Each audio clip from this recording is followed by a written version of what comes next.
างสภาประชาชนแขวงกำมวนได้มีการมอบเครื่องคอมพิวเตอร์ให้กับศูนย์ปิดบัวและฟื้นฟูสุขภาพผู้ติดยาเสพติดของแขวงเพื่อนำใส่เข้าในเวียกงานวิชาเฉพาะของศูนย์ในวันที่29 เมษายน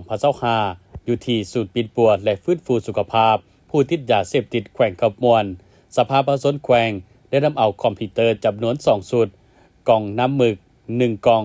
และปรินเตอร์1เครื่องรวมมูลค่า10 ล้านกว่ากีบเพื่อนำใส่เข้าในเวียกงานวิชาเฉพาะของศูนย์ให้มีความสะดวกว่องไวขึ้นตืมตากหน้ากล่าวมอบโดยทานบัวพันธ์แสงจันทร์รองประธานสภาประชาชนแขวงกำมวนพร้อมด้วยประธานคณะกรรมาธิการยุติธรรมและป้องกันศาสตร์ป้องกันความสงบแขวงตากหน้ากล่าวรับโดยพันโทวรจิตดวงราตรีหัวหน้าห้องตำรวจป้องกันความสงบแขวงพร้อมด้วยคณะเข้าร่วมการมอบเครื่องคอมพิวเตอร์ในครั้งนี้ทานบัวพันธ์แสงจันทร์ยังได้กล่าวว่า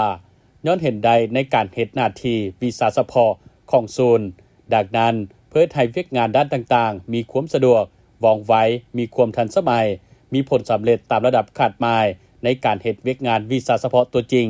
จึงได้นำเอาเครื่องอุปกรณ์ดังกล่าวมามอบให้ในครั้งนี้ในโอกาสดังกล่าวพันโทวรจิตดวงราตรีก็ได้ตากหน้าให้คณะพักคณะห้องแสดงความขอบใจมายังทานห้องประธานสภาประชาชนแขวง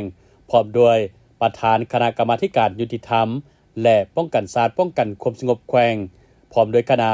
ที่ได้นำเอาคอมพิวเตอร์และเครื่องพิมพ์เอกสารมามอบให้ในครั้งนี้จะได้นำใช้เข้าในเวียกงานตัวจริงเพื่อให้ได้รับมากผลสำเร็จเป็นก้าวๆจากนั้นบรรดาคณะประธานสภาประชาชนแขวงพร้อมด้วยคณะ